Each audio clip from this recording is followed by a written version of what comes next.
vēl dzīvība tūkstnesī. Dzīvība tūkstnesī, bet tas tā papildinot, ja turpinot, ko es sludināju pirms 2 nedēļām, atgādināšu, par tā iet uzprasam, par ko bija vārds pagājušajā nedēļā, par Jēzu, par Dievu, pirms 2 nedēļām, tad droši vien ir prasīt. Tad es dalījos par to, ka Dievs mums liek ganīties zaļajās ganībās. Viņš mums liek ganīties. Nevis tikai saka vai kāds, viņš liek mums ganīties zaļajās ganībās, un viņš vēd mūs pa taisnības ceļiem sava vārda dēļ. Tad mēs ejam pa taisnības ceļiem, un mums liek ganīties šajās zaļajās ganībās Dievs sava vārda dēļ. Nevis vai mums no tā būtu, bet viņam. Un tas ir mehānisms, ko jau 2 reizes izskanēja šī te lūkšana, lai Dieva prāts notiek kā debesīs, arī virs zemes. Un tā kā paldies par ievadu, ļoti labi sagatavots ceļš, jā, un par to arī runāsim. Un pirms 2 nedēļām arī teicu to, kad kā Jēzus teica par to, ka viņš ir durvis. Viņš saka, es esmu durvis, ja kāds caur mani ieiet, tas tiks izglābts. Viņš ieies un izies un atradīs ganības. Caur Jēzu Kristu mēs varam atrast tās ganības, kur Dievs liek mums ganīties.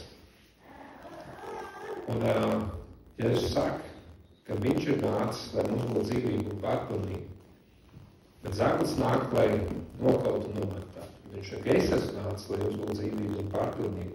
Un mums tas ir jāspēj izšķirt. Un bieži vien par dzīvību un pārpilnību, pēc tam vēl tā pārdomājot, mēs bieži vien, ja pasaulē cilvēki, bieži vien arī mēs paši kristieši to nonivelējam līdz labākiem apstākļiem, līdz vairāk resursu, labāku vidi, bet Dievs sūtīja Jēzu Kristu ar citu domu. Tā dzīvība un pārpilnība. Ja bieži vien mums par to sakot ar dzīvību un pārpilnību. Saka, nezinu, saulīt spīd un vēl kaut kas, bet tā ir nonivelēšana. Jo tā lielākā lieta, ko Dievs šajā mehānismā sūtot Jēzu Kristu, kāpēc ir Izrēlā, jo Izraēla bija zem okupācijas, viņi jau gaidīja Mesiju atbrīvotāju, ka viņus atbrīvos no tās okupācijas. Beigās izrādījās, ka viņiem sirdī ir jākļūst vispirms brīviem. Un tāpēc Jēzus sūtīja nevis, lai mainītu vidi vai valdošo kārtību, bet lai mainītu katru vienu individu no iekšienes, lai samainītu mūsu sirsniņas, mūsu sirds stāvokļus, mūsu sirds nodomus, lai nomainītu mūsu sirdi. Un pēc tam, kad tev ir nomainīts sirds, tad tu vari nomainīt atmosfēru ap sevi, un līdz ar to mainās arī šeit apstākļi. Un pēdējā laikā es arī daudz domājis par valsts iekārtām un kārtībām, un šeit redzam ziņās, ka visu kaut ko raksta un baili mums. Un es tad domāju, kā vispār ir kas veidojies, un padomāju par tām demokrātijām, kas mums ir apkārt, tad viņas viss ir izveidojuši kristieši. Visu. Jebkura demokrātija, jebkurš totalitārais režīms ir sagrauts no iekšpuses ar kristiešu sirdī. Ja mēs paskatāmies uz Ziemeļvalstīm, padomājiet karogus, kāda izstās karogu visām Ziemeļvalstīm. Zviedrija, Somija, visiem ir krustvirsma. Tāpēc, kad viņas ir veidotas, tā īstenībā ar Eiropas Savienību, viss ir veidots uz šiem te universālajiem Bībeles likumiem, jeb noteikumiem, kas ir iestrādāti šajās likumdošanās un kas mums nodrošina demokrātiju. Bet šobrīd no tā sāk ņemt ārā šos te universālos bibliskos principus. Līdz ar to mēs redzam, ka tas viss sāk viļņoties un nestrādāt. Un es domāju, kurā brīdī Dievs reaģēs un griezīs to atpakaļ. Viņš teiks, hei, jūs esat aizslīdējuši projām. Jo viņa griba bija darīt mums brīvus, tāpēc viņš sūtīja Jēzus Kristu.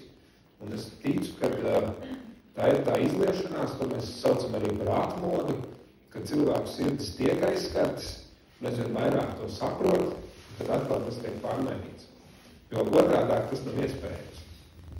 Nenotiks tādas izmaiņas no izmaiņām jānotiek no iekšas uz ārā. Un nevis otrādā. Jo labi apstākļi nemainīs cilvēku sirdi. Tas tā nenotiek. Bet sirds maina ārējos apstākļus. Ja kā tu to uztver, kā tu to redzi. Un atgriežoties pie tā, ko arī valsts lūdzu, mēs pirms tam arī otrā telpā lūdzam par šo dievkalpojumu. Un arī mēs pieskārāmies šim, lai nāk tava valstība, tavs prāts, lai notiek kā debesīs, tā arī virs zemes. Un es arī mājā pirms kādām dienām biju pabeidzis lasīt savu bībeli. Un domāju, sākšu atkal no jauna, jo man bija tā kā apņemšanās lasīt no vāka līdz vākam. Es domāju, atstāšu atkal. Un es domāju, kaut kā Dievs uzrunāja, ka tev ir tāda maz grāmatiņa, tāda Ņūda testamenta psalms un proverbs. Man pirms 3 gadiem es biju ASV Nebraskā, man uz ielas iedeva Gideona bībelī, bet viņam tāds te zaļs. Un es domāju, jāizlasa angļu valodā. Un sāku lasīt. Un Dievs uzrunāja tieši no šī te panta. Your kingdom come, your will be done on earth as it is in heaven. Mēs lūdzam, lai tā valstība nāk, tavs prāts, lai notiek kā debesīs, tā arī virs zemes. Un tur ir tā, ka, mēs sakam, lai tavs prāts notiek kā debesīs, tā arī virs zemes, bet Angliem ir otrādāk.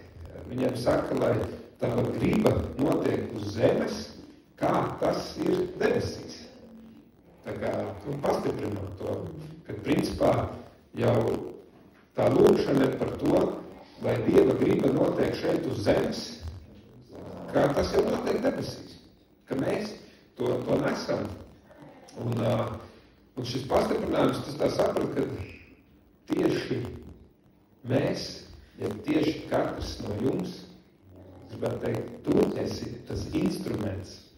Tu esi tas instruments, kur Jēzus teica šajā lūkšanā, ka tu būsi tas, kas piepildīs šo Dieva gribu šeit virs zemes, kas jau ir jau tur debesīs. Un ka mēs to tā kā kaut kur atstājam novārtā, bet tieši tu esi tas instruments. Konkrēti tu, un no tevis ir atkarīgs.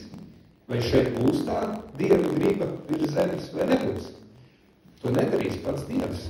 Viņš caur tevi to darīs kā caur instrumentu. Un tu esi Dieva trauks, tu esi trauks Dieva rokās, lai īstenot šo te Dieva nodomu.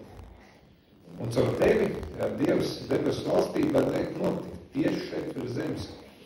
Un mēs tik bieži to neapzināmies. Un man bija Francijā tikšanās ar demokrātiskās Baltkrievijas cīnītājiem, kas mēģina Baltkrieviju dabūt demokrātijā un visu. Es sapratu, tas viss ir par tukšo.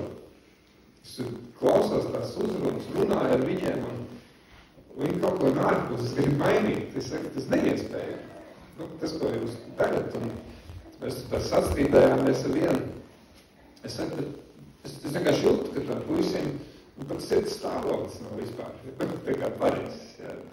Es saku, tu vienu režīmu grib nomainīt ar otru režīmu. Tas arī viss. Bet Dieva griba ir, ka mēs viņa valstību šeit uz zemes nesam. Un ar to, ka mēs nesam, tiek mainītas kārtības lietas, tiek iestrādātas lietas un viss šīs darbības. Un Jēzus arī saka Mateja 5. nodaļā, šeit jūs esat pasaules gaišums, pilsēta, kas stāv kalnā. Un atkal šajā grāmatiņā es tikko vēl tā viena tāds paskatījos, you are the light of the world. Tu esi pasaules gaisma. Tieši tu esi tā pasaules gaisma. Tu esi tā gaisma tūkstnesī.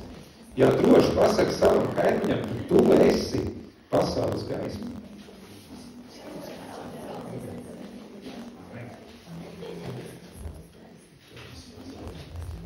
Un tu esi arī pilsēta, kas stāv kalnā, un tā nevar būt apslēpta. Tas ir tas, ko apkārtējie pamanīs. Un šeit tālāk arī teikt, sveicīgi iededzinājis, neviens to nedēļ zem būru, bet lūgturī. Tad tā spīd visiem, kas ir namā. Un tas mūsu nams ir tā vieta, kur mēs esam. Kur mēs dzīvojam, kur mēs strādājam. Mēs spīdam visiem, kas mums ir apkārt. Tajā namā, kurā mēs atrodamies. Vai uz ielas, vai telpā, tas ir tā vieta, kur mēs esam. Tāpat, lai jūsu gaisma spīd ļaužu priekšā, ka tie ierauga jūsu labos darbus un godā jūsu tēvu, kas ir debesīs. Es šos labos darbus pat tūkot kā jūsu rīcību. Jūsu rīcību, kā jūs izturaties, ko jūs darāt. Tas ir tas, kāpēc viņš saka, jūs esat pasaules gaišums, ja, jo tu esi pasaules gaisma. Pilsēta, kas stāv kalnā, nevar būt apslēgta, tāpat, lai jūsu gaisma spīd ļaužu priekšā, ka tie ierauga jūsu labos darbus un godā jūsu tēvu, kas ir debesīs. Ja mēs skatāmies 2 nedēļas atpakaļ, tad Dievs mums liek ganīties zaļainās ganībās, kurās varam ieiet caur Jēzu Kristu, Dieva vārdam par godu. Un šeit arī viņš saka, ka, lai jūsu tēvs, kas ir debesīs, varētu tikt celts godā. Nevis jūsu goda pēc, bet Dieva goda pēc, Dieva vārda pēc. Tā kā viņš savu vārdu dēļ mums liek pieaugt, liek mums mainīties, liek mums darboties, tāpatās viņš liek mums arī spīdēt. Un tad, kad tu nonāc kādā tūkstnesī, arī Jēzus nonāca tūkstnesī pirms savas kalpošanas. Un bieži vien mums dzīvē iezogās kāds tūkstnesis. Kāds ir izmucis tā, ka bez tūkstnešiem. Tikai tajās ganībās. Tikai vienīgi ganībās. Foršas laik tur. Nav tā. Ir tie tūkstneši. Un tajā tūkstnesī ir tas tāds pārbaudījuma laiks un tad viss tas apstākļi, kas ir apkārt, viņi to mēģinās likt aizmirst, kas tu patiesībā esi. Ka tu esi visu varenā Dieva, visu radītāja bērns. Jēzus Kristus ir tavs brālis. Ja mēs tā ģenealoģiski skatāmies, tad tā sanāk. Viņš ir pirmdzimtais ļoti daudz brāļu starpā. Ja. Un līdz ar to tad tas tūkstnesis mums parasti liek pazaudēt savu identitāti. Pazaudēt to Dievu, to autoritāti, jo tam visu laiku čukst visu kaut kas ausīs. Un patiesībā bez Dieva visu pasauli ir vienkārši tūkstnesis. Vienkārši klājums tūkstnesis, kailatne. Un šajā pasaules tūkstnesī Dievs iededz savu gaismu. Un kā mēs noskaidrojām, kurš ir gaisma? Tu esi gaisma. Mēs neesam aicināti tikai izdzīvot. Mēs neesam aicināti tikai izdzīvot. Mēs esam aicināti nest dzīvību, gaismu un cerību tur, kur tās nav. Tas ir mūsu aicinājums. Lai Dieva grība varētu tikt piepildīt šeit uz zemes, kā tas jau ir debesīs. Un mēs kā lūdzam, mēs no galvas zinām. Bet esam sākuši skaitīt varbūt kā pantiņu. Nevis kā lūkšana. Tā ir ļoti liela atšķirība. Ja mēs to patiešām lūdzam un izdzīvām katru vārdu, vai tikai to izrunājam. Bet tavs uzdevums ir nest dzīvību, gaismu un cerību tur, kur tas nav. Bet es gribu tev atgādināt, neaizmirsti, kas esi un kāpēc tu esi šeit. Ka tu esi Dieva bērns, tu esi dzīvības un gaismas nesējs, tu esi sēkla, kas aug arī sausumā. Bet tur tu vari izvietot oāzi. Jo tu jau esi kā koks, kas ir stādīts pie ūdens upē. Tev nevajag ūdens upes, jo tu esi kā koks, kas ir stādīts pie ūdens upē. Tev var droši stādīt tūkstnesī, un tu tajā tūkstnesī izveidos oāzi. Jo no tevī plūst dzīvība un pārpilnība. Un tu esi sūtīts, lai šis tūkstnesis ziedētu. Apzinies dzīvību sevī, apzinies gaismu, apzinies savu identitāti. Manī mājo Kristus, un es esmu Dieva visa radītāja bērns. Tad tu plauksi jebkur, kur tu būsi iestādīts. Mani, es negribētu teikt, izšaubīja, bet samulsināja jautājums, jo kāds mācītājs man uzdeva jautājumu, vai tu zini, kas tu esi? Un tad uzreiz tā pirmā atbildīja, jo es esmu Dieva bērns. Un tad es sāku attaisnoties. Es biju ierakstījis to sarunu. Es pēc tam vairāk klausījos un smaidīju. Jā, bet tiešām tu nezini savu identitāti. Es sev uzdevu šo jautājumu. Jo man pirmā atbilde bija klišē, ko mēs esam iemācījušies kā kristieši ātri atbildēt. Tāpēc, kas tu esi? Tu jau bērns. Viņš ir, kas tu esi? Un tad sāc tā kā stostīsties, domāt, tur skaidrot un domāt. Un tad es arī pret sevīm tā domāju, es esmu Dieva bērns, es esmu vīrs, tēvs, gribētu būt arī valsts. Es pie sevīm tā pārdomāju šīs lietas, un tad man nāca tāda doma sirdī, kurš kaut kur bija viņa dzirdējis, un man atavs atmiņās pavērtēt dzīvi, uz atpakaļ, kā ir viss gājis un bijis.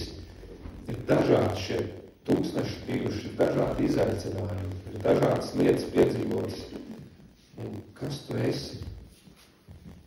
Es tad domāju, jā, es esmu tētis, kā tēvs, tikai rakstāms ar mazo burtu, nevis lielo, kā tēvs, kas ir debesīs, un pildu to funkciju šeit ar zemes, un es tā sapratu, ka kaut iespraud manu tūkstnesī, es zelšu un plaukšu, jo man ir dzīvība un pārpilnība. Visur, kur tu esi gājis, kad tu redzi, ja tu to lietu uztic Dievam, un tu to lietu ar kopā ar Dievu, ka tu vari būt tūkstnesī, bet tomēr zelt un plaukt, jo tevi ir Jēzus Kristus.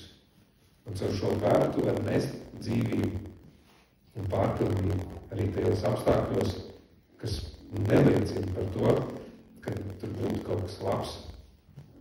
Es gribu tev vēlreiz atgādināt, ka tevī mājo šī Dieva dzīvība. Vai tu vari to apliecināt? Manī mājo Dieva dzīvība.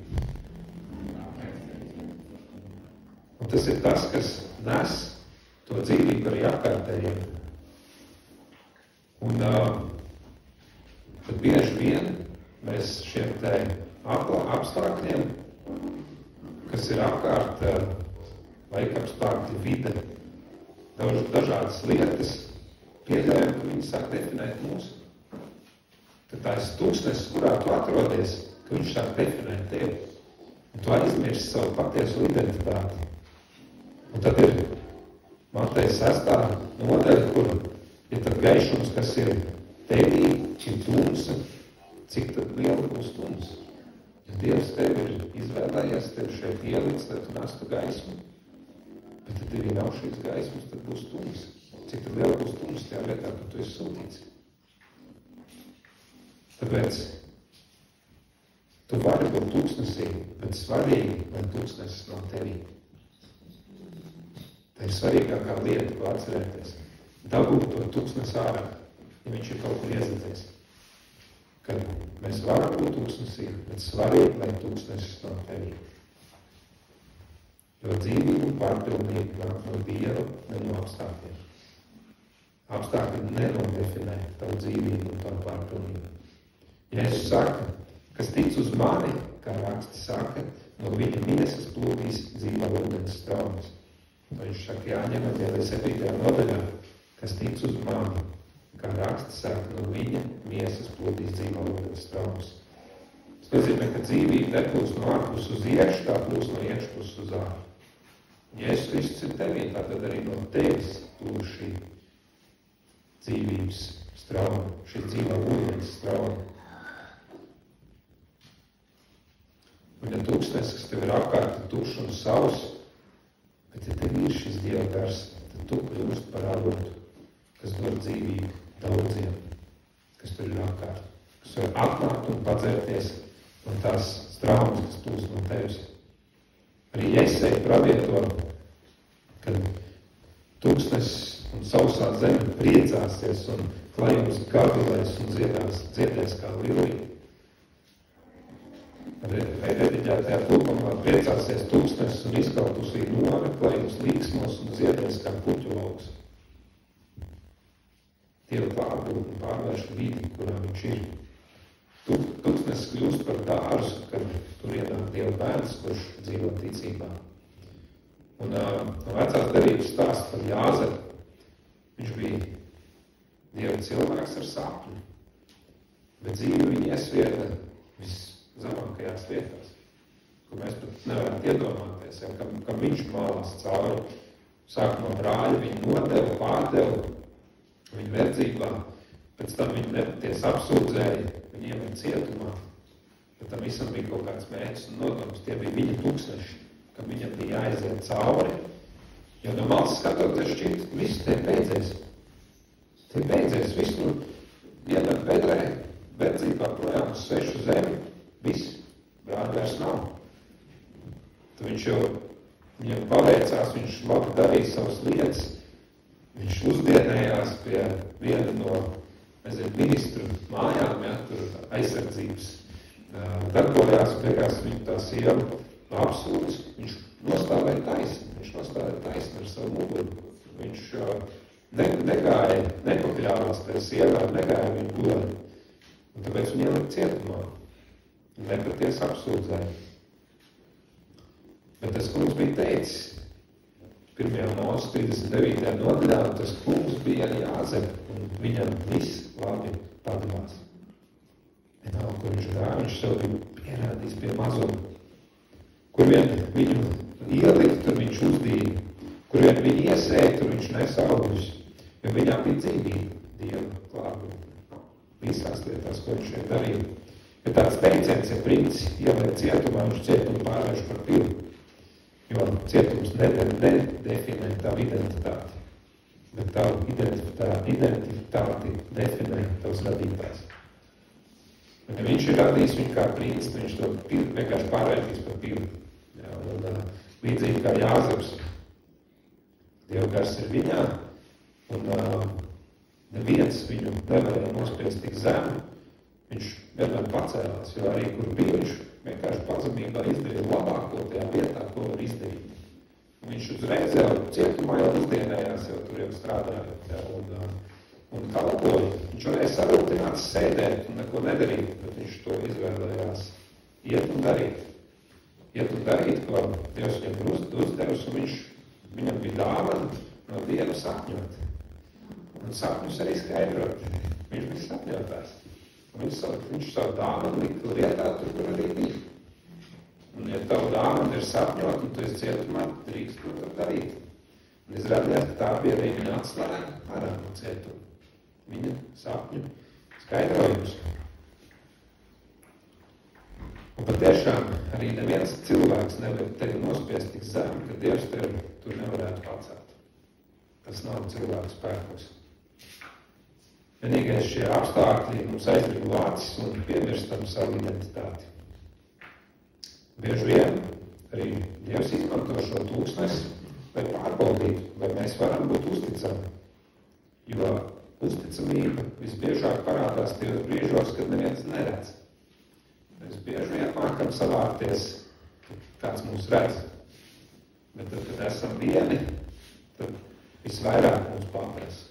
Arī Jēzus gāja tūkstnesī viens pats šajā gavēnī, un viņš tika tur kārdināts. Viņš tika tur kārdināts ar dažādiem kārdinājumiem, jo viņš tur bija viens, tāpēc vēlams pie viņa varētu piestāties. Un tāpēc ir svarīgi arī šajā tūkstnesī, ja mēs esam, tad neļauties šiem kārdinājumiem.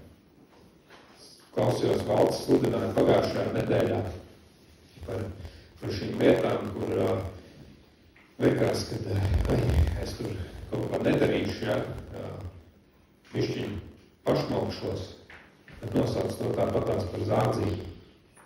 Nav tāda liela grēka, bet maz grēka, ir vienkārši grēks. Nedarīt, kā ir noteikts. Jā, tas ir grēks, šaubu gāra mērķim. Un tas ir tūkstnes, bieži vien arī tūkstnesī tas ir visgrūtāk. Cik bieži tiek pieķerti cilvēki, kas nav zāgļi, pie tā, ka viņi ir nozaguši naudu, jo viņi bija tūkstnesī.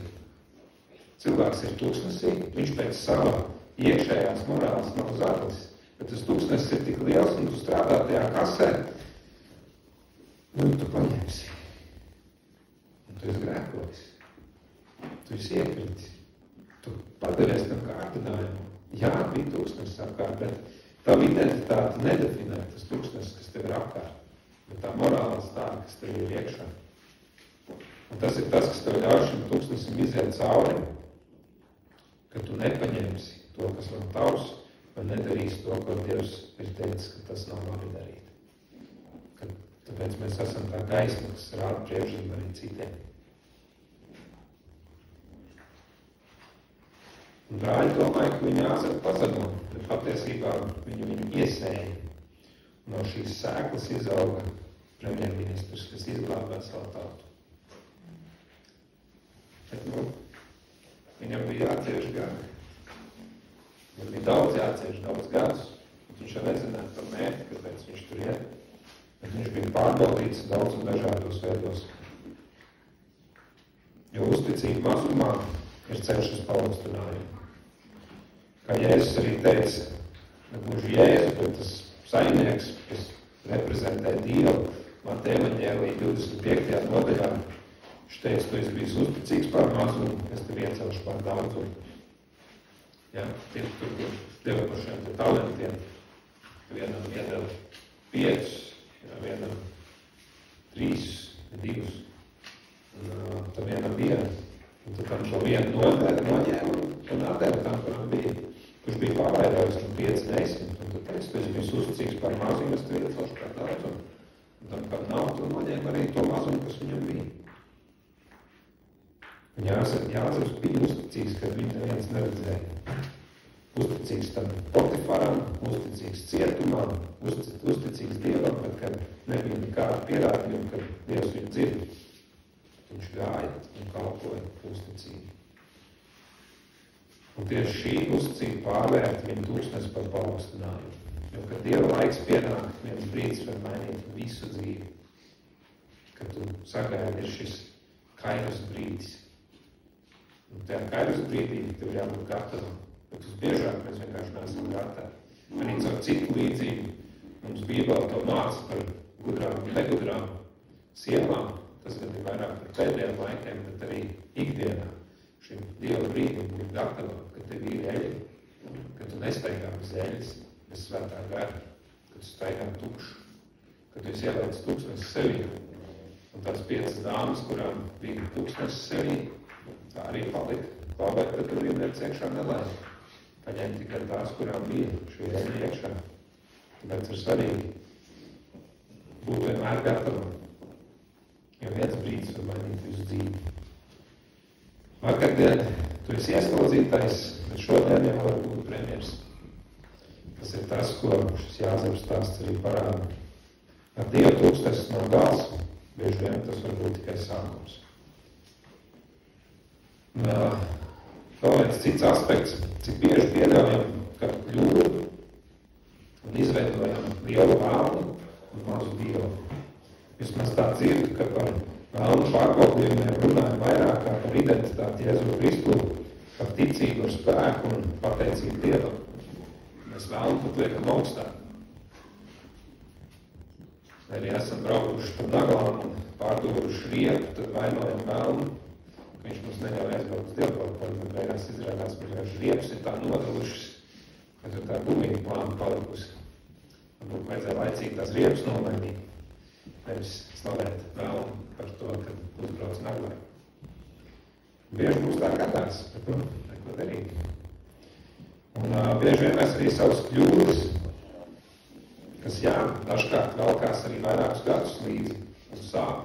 Un citreiz kādas kļūdas ir neatgriezeniskas, citreiz Dievs var darīt brīnumu un atgriezt to atpakaļ.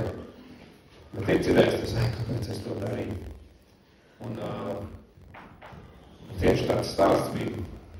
Tur bija līdz tajā Francijā, kuras bija arī apcietinātie, kas dzirdējāt, tagad Trumps atbrīvoja, tā kā vienojās par to, ka atbrīvo tos ieslodzītos no Baltkrievijas politieslodzītos.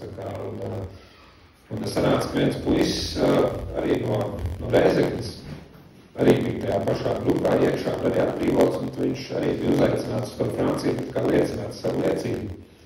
Viņš sanāca, ka sēdēja lidmašīnā tieši vien rindais manis. Un es ceļam gatavojos lasīju dokumentus, un viņš ieraudzīja to ikonu, kas augšā ir tā kā to nosaukumu tai konferencē. Un viņš man tā piebalstīja, viņš tā tu no turienes, un mēs tur sākām runāties, un viņš stāsta to savu stāstu, un liekas, tik muļķīgi. kā viņš tur nonāca uz gandrīz vai 3 gadiem cietumā. Viņš nodarbājās ar biznesu un tirgoja tur naiku un atrītas apvalus un vēl visu kaut ko.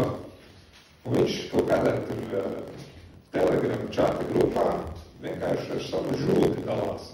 Dzīvojot Latvijā, raksta, cik tur tas Baltkrievijas vadītājs slikts ir. Un viņam tur reizi, pāris reizes mēnesī jāizbrauc kaut Baltkrieviju. Un vienā reizē viņš vienkārši paņem ciet. Un par tiem komentāriem, ko viņš tur raksta. Un tad bravūri, jā, tur es tur tas un es tur šitais. Un beigās viņu nodoties savus 3 gadiem, jā, par mums palaišanu. Es viņam prasīju, kāds tev labums par tiem komentāriem, tu tur rakstīji. Īsti tev nekāds, bet tu pazaudēji visu. Gan to biznesu, gan ģimeni, tajā laikā, principā visu. Liekas, tādu muļķību, muļķības pēc es to izdarīju. Un, zinām, tur nāk, it kā, cietēs, protams, žālsirdību par visu to, bet par loģiski domā, es domāju, kur tik muļķīgi var būt. Un tas vilsies daudz gadus tā.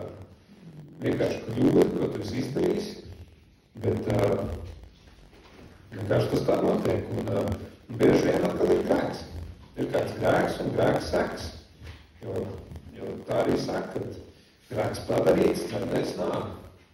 Un tas grēks dzemdē nāvi visu laiku. Kaut kaut kas neiet, kaut kas mirst. Ja, un miršana nav dzīvības izbeigšanās tikai. Tā miršana var būt kaut kādas lietas vienkārši beidzās šo. Viņam nomira uzņēmums, viņam nomira laulība par tiem 3 gadiem, kamēr viņš tur bija. Un māja viņam nomira, jo banka noņēma, viņš nebija maksājis, nevarēja samaksāt šo te kredītu maksājumu.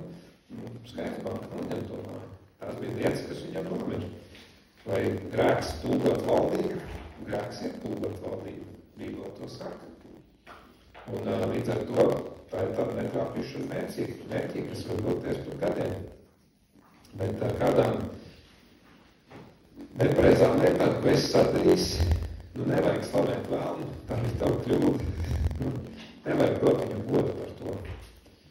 Un, bet pats galvenais, ja arī esi kļūdījies, esi aizšāps tur garām, tad nešausti sevi, bet vienkārši negrēko vairs.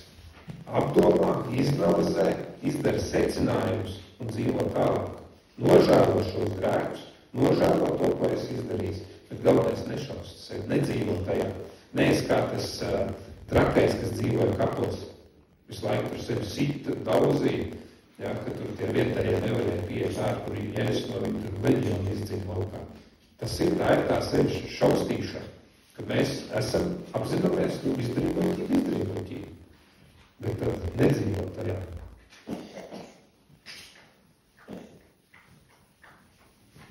Un tā ir tā par šo te trako, kas tajos kapos dzīvoja, kad mēs kā cilvēki bieži vien, tā ir tā cilvēcīga problēma, kad visbiežāk pieļaujam vienas un tās pašas kļūdas.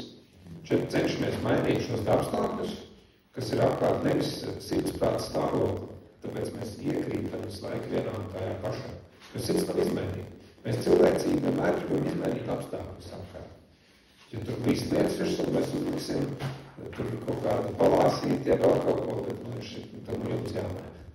Fundamentāli mainējā, tad tev ir sirdsprāta stāvoklis jāmaina, bet tu beidz krītot pa vienu un to pašu orbītu. Un tāds teiciens, ka mēs pāršķiram jaunu lapusi, apņemamies sākt jaunu dzīvi. Kāda vien tā bijis, ka 1. janvāris, tas visklasiskākais, sākšu tagad jaunu lapus pusi, dzīvošu veselīgāk, varbūt vingrošu, varbūt ietrāšu kaut ko, kāds vēl ir apņemšanās. Kaut kurš ir apņēmies darīt. Ar 1. janvāri. Es zinu, ka tas bija tā draugu grupa, kad mēs apņēmāmies 1. oktobrī. Kāpēc?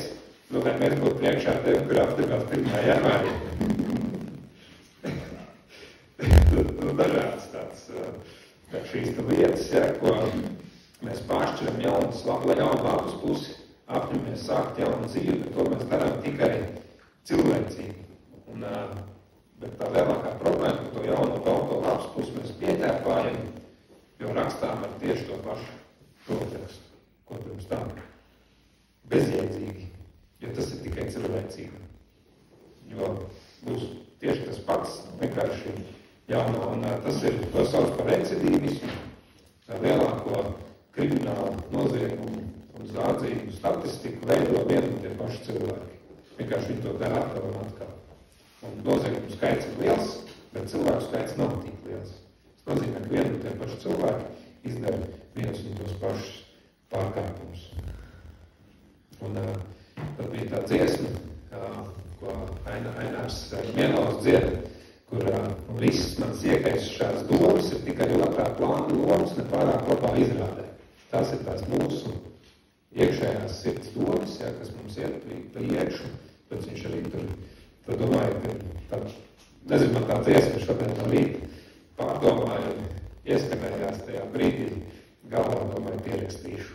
Un viss mans iekaisušās domas ir tikai otrā plāna lomas, ne pārāk labā izrādē. Un tāpēc arī Dievvārds saka, un netopiet šai pasaulē līdzīgi, bet pārvērtieties, atjaunoties savā garā, lai pareizi saprastu, kas ir Dieva griba, to, kas ir labs, tīkams un pilnīgs. Vienā vārdā sakot, apmetiet tās iekaisušās domas, atjaunojieties savā prātā. Un atjaunojieties savā prātā caur lūgšanu, caur gavēšanu, caur Bībeles lasīšanu. Bija jābūt vēl vienā raksturvietē, kur, par to, kad nešaustīt sevi, arī Pāvils Filipiešiem par to skaidru un gaišu rakstu, viņš saka, aizmirstams to, kas aiz manis, stiepamies pēc tā, kas priekšā es dzenos pretim mērķim, goda balvai, Dieva debesu aicinājumu un Kristu Jēzu. Tavs debesu aicinājums ir nest Dieva valstību šeit virs zemes. Un ja tas sataisīs ziemas, viņus nožēlo, aizmirstams to, kas aiz manis. Aizmirst to, kas bija aiz tevis. Tu paņem pieredzi, paņem secinājumus, bet nedara to vairs. Un tā, ka ir uz priekšu, tā parāds kā Pāvils, dzenies pretīm goda balvai. Un galvenais atjaunojas savā garā, lai pareizi saprast, kas ir Dieva griba. Un īstenībā šī atjaunošanās savā garā un kā aizmirst savas iekaisušās domas, kā Mielovs dziedājums Pāvils, tad ir bieži vien šis piedzīvojums nepieciešams. Es tieši ieminējos pirms šodien dievkalpojumu. Mēs citreiz dzirdam, vai ir jābrauc uz lielām konferencēm, vai nav, vai mums ir jāpiedzīvo emocionāls piedzīvojums, vai nav jāpiedzīvo emocionāls piedzīvojums, varbūt pusi varam vienkārši lasīt vārdu un mācīties, bet emocionālā piedzīvojuma laikā mums ir smadzenēs neironu tīkli, kas stipri sakļojās kopā, un īstenībā viņi rada to apli, no kura tu netiec ārā. Tāpēc, ka tās neironu ķēdes ir tā saliktas, ka tu visu laiku gribi atkal darīt vienu un to pašu. Un tajā piedzīvojuma laikā, ka tev ir emocionāls pacelājums, sadecinājums, kaut kur saplīs šīs neironu ķēdes, un tas ir labs laiks, kad pašķir to labs pusi, un iespējams tas rotriks tur izmainīties. Ja? Un tie ir tādi. Citreiz bieži vien cilvēki saka, ka tas tur bija avārijā, vēl kaut kur piedzīvoja Dievu. Ja? Tāpēc tur bija ļoti smags satricinājums. Un caur to pienākiem. Tāpēc labāk ir atsaukties Dievam bez tādas satricinājumu. Bet, lai izmainītu savas paradigmas, ir šīs ķēdes, ko tu esi iestrādājis, ja? Tad vai tas prasa lielu laiku, vai arī ar emocionālu satricinājumus noteikti ātrāk. Mēs varam lasīt Bībeli, mēs atceramies 10%. Ja tu skaties arī, teiksim, Tu uzreiz to stāstu labāk atceries, pēc tam lasot Bībelē, tu jau redzi, ja tu palielini šos te procentus.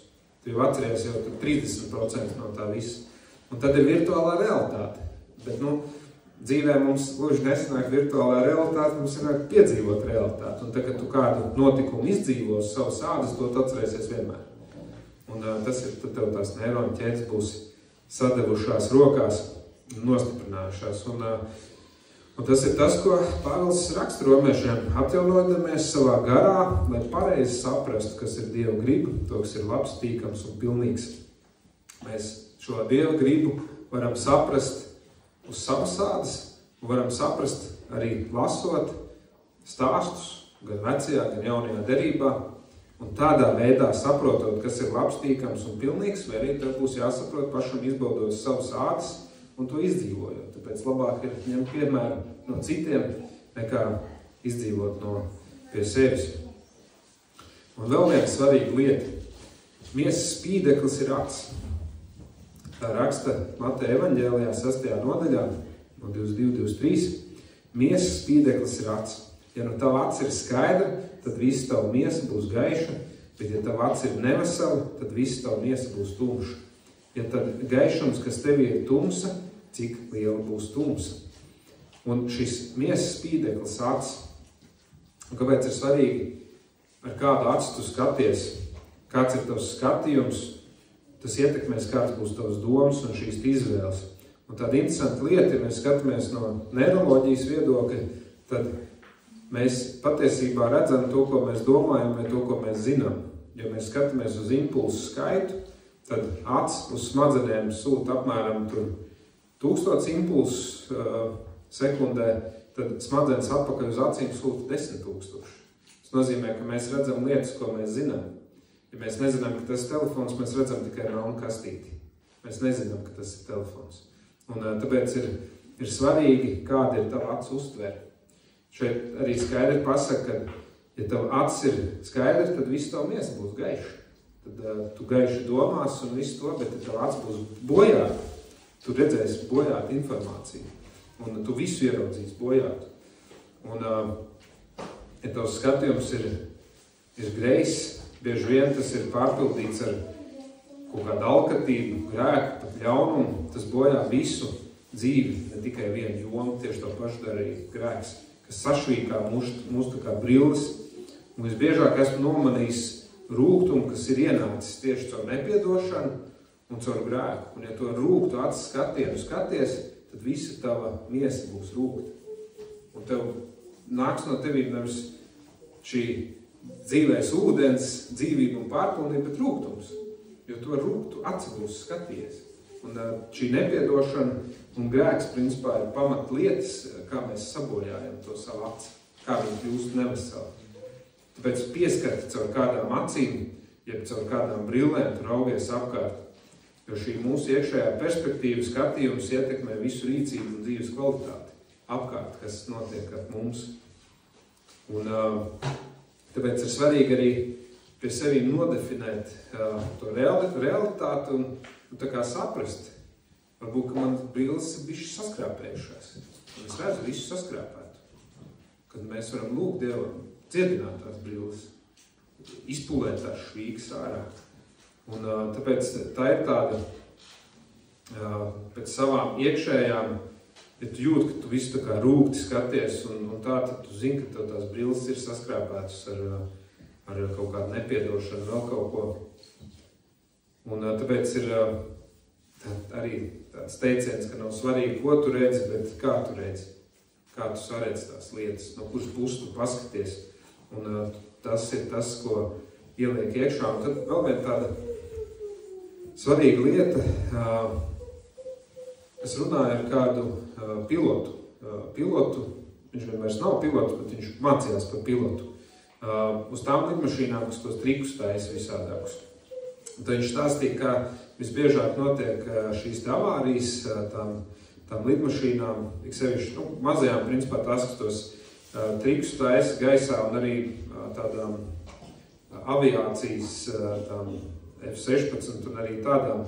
Un to sauc par apgriezto disorientāciju. Kad viņi metās cilpas, tad tev to ķermeni tik ļoti, tā kā svaid uz vienu, uz otru, uz augšu, uz leju. Tur viņiem bieži vien varbūt kāds redzējis kāds video, kur viņi tā kā atslēdzās pat uz brīdi no tā spiediena lielā, kas ir. Un tad viņiem var veidoties šī apgrieztā disorientācija, un tad visbiežāk arī viņi avarē. Jo tagad pavērot to lidmašīnu, liekas, ka viņš speciāli ietriecās zemē. Un īstenībā viņš ir ietriecās zemē speciāli. Jo viņam viņš iekrīt tajā apgrieztajā disorientācijā. Un šajā apgrieztajā disorientācijā varam iekrist arī mēs kristieši, pārprotot Dievu vārdu un iekrītot tajā farizeiskumā. Un tā ir ļoti bīstama lieta, Tas ir tad, kad tavi mēri instrumenti, jā, mēs varam tā līdzībā paņemt, ka mēri instruments ir Bībele, it kā lietas viss sakrīt ar Bībeli. Un tad viņiem ir tā, ka altimetrs, jā, altimetrs rāda augstumu, altimetrs pīkst, viņš saka, ka tu esi pa zemu. Jā, kaut kas nav kārtībā, viņš pīkst, ka tu esi pa zemu.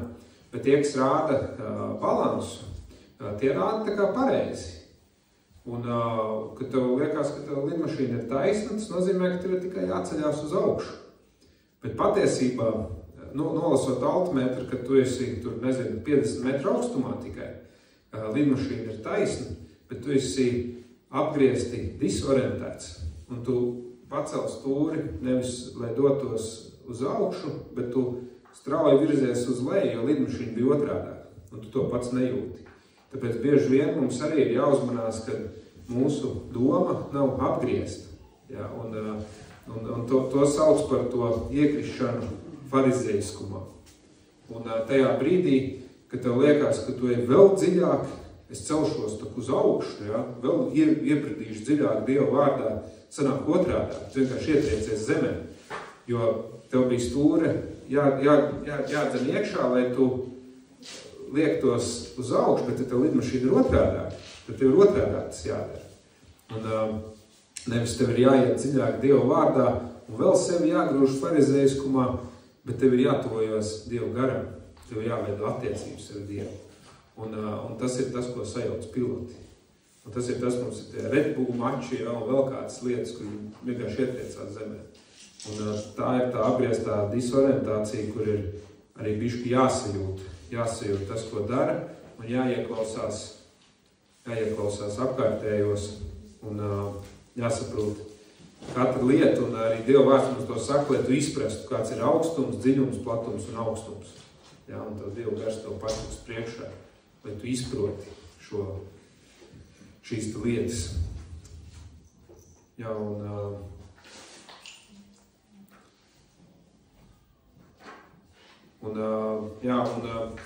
par šiem te arī impulsiem un saskrāpētajām brillēm bieži vien šie te skrāpējumi ir tā kā sabojājuši arī tavu iekšējo, angliski tas ir kā core values, jeb tā kā kodola vērtības, tavu iekšējo kodolu, tavu iekšējo esi, tavu iekšējo, paradigmu, kā viņu nosaukt.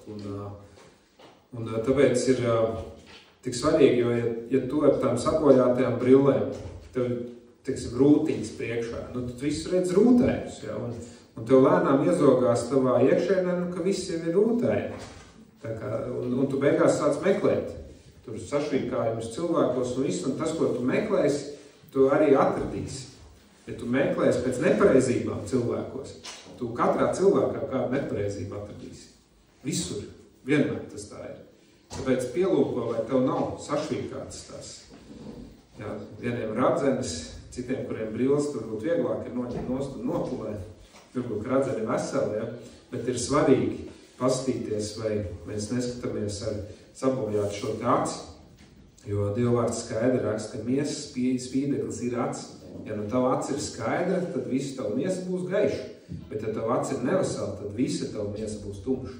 Visa miesa būs nevesela, ja tu būsi sabojājis savu skatījumu uz to visu. Un tad tas pats mācītājs, kas man uzdeva to jautājumu, vai tu zini, kas tu esi, mēs runājam tālāk, mēs tur tikāmies vēl nākamajās dienās.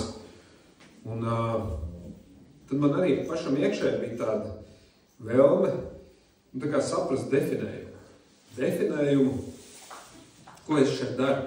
Ko es daru šajā draudzē, ko es jums sludinu, ko es mācu, jo bieži vien, piemēram, sēd un domā tēmu, jā, vai varbūt tā ir kāda lieta, kas tev pa nedēļu ir uzrunājusi. Un tad man vienmēr tāds ir, bet kur es gribu vest šos cilvēkus, kas mani dzirdēs? Kur es gribu vest? Jo skaidrs, ka ar katru šo uzrunu mēs kaut kur ejam. Mēs kaut ko iemācam, mēs kaut ko darām. Tad man ļoti uzrunāja tāds John C. Maxwell citāts. Viņš teica, ka es gribu radīt lielus cilvēkus, nevis lielu draudzi. Es tā domāju, nē, man tā nav. kad tu gribi radīt liels cilvēks, nevis lielu draudzi, un te es pārfrāzēju priekš sevis. Un te es sapratu, ko es gribu darīt. Un tāpēc es tā priekš sevi nodefinēju, ka es saku, ka es kalpoju, jo vēlos radīt lielus, veselīgus cilvēkus un lielu draudzi. Viņš teica, ka tieši par šiem cilvēkiem mums nekaunos vārda lielus cilvēkus. Jo, manuprāt, jūs katrs viens esat liels cilvēks. Jūs esat visu varenā Dieva bērni. Jūs nevarat būt mazi. Un Dievs jums ir devis šo uzdevumu.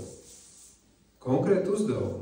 Radīt, veidot debesu valstību šeit virs zemes. Un tāpēc mums ir jāpieaug kopā, un mēs nekad nevaram iedot to, kā mums nav. Mēs varam iedot tikai to, kas ir.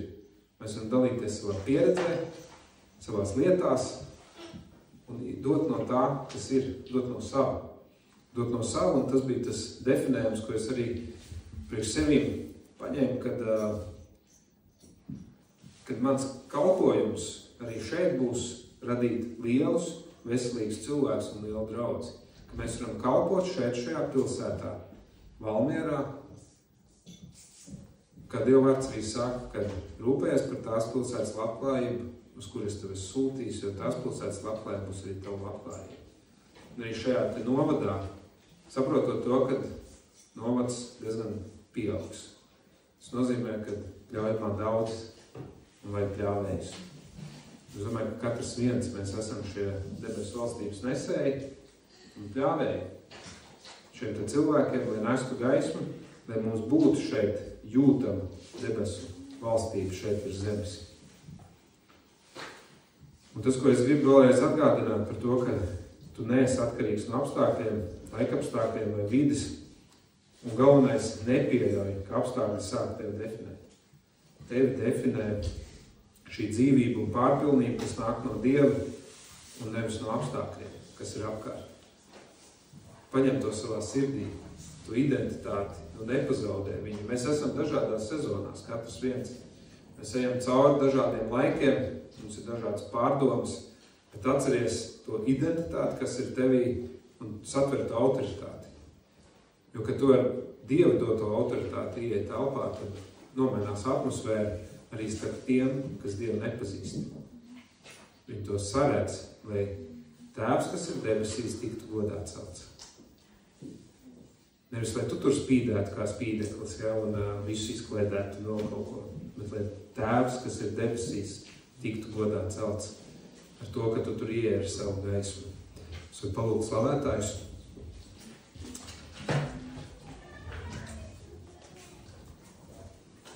Tad mēs neļaujam viņiem ienākt mūsu sirdīs. Ka mūsu identitāte ir daudz, daudz stiprāka. Ka patiešām šī doma, kad iesprauj mani kaut tūkstnesies zelšu un plaukšu, jo man ir dzīvība un pārpilnība. Kurā mājo Dieva dzīvība?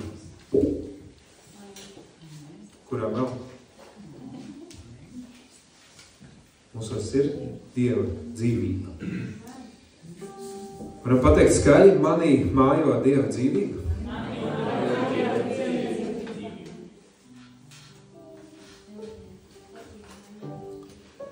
Jāņa evanģēlijā Jēzus teica, ja kam slāpst, tas lai nāk pie manis un dzer. Kas man tic, kā rakstos sacīts, no viņa miesas plūdīs dzīvību un ūdens straumes. To Jēzus teica, viņš sacīja to par garu. Viņš to sacīja par garu, ko vēlāk dabūja tie, kas viņam ticēja. Jo gars vēl nebija nācis tajā brīdī, jo Jēzus bija vēl virs zemes. Jo, kad Jēzus aizgāja debesīs, tad viņš atstāja svēto garu kā aizstāvu, kā aizbildi šeit virs zemes, lai mēs nebūtu kā bāreņi, bet lai svētais gars dzīvot mūsos. Lai tas mūs vadītu, lai tas mūs veidotu. Principā, lai tas mūs piepildītu, lai tūkstnesis netiktu mūsos, bet lai mēs būtu pilni ar šo svēto garu.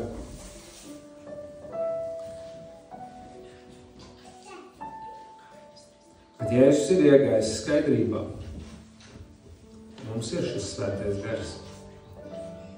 Bet cik pilna ir tā vējas lampiņa? Vējas līmenis var būt dažāds. Būtu jābūt tā, ka ir saspēdīts, sakratīts un pār mēru plūstošs. Bet vai vienmēr tā ir? Vai vienmēr tā ir? Kas man tic, kā rakstos sacīts, no viņa miesas plūdīs dzīva ūdens straumes.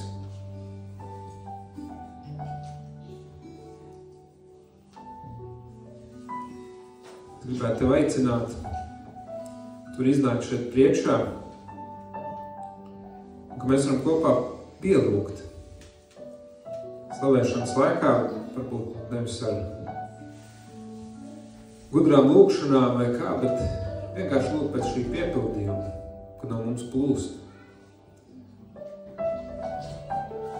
Un lai Jēzus atjauno mūsos šo identitāti. Lai tu nekļūdīgi uzreiz vai pašpārliecināti teikt, ka tava identitāte ir, ka tu esi visu varenā Dieva bērns. Cik daudz tev ir uzticēts. Un ka mūsu šis mērķis ir nest Dieva valstību šeit virs zemes. Dieva valstība ir zemes, lai šeit ir, kā jau ir debesīs. Lai mēs to varam piedzīvot. Un sveicināšu jūs visus priekšā.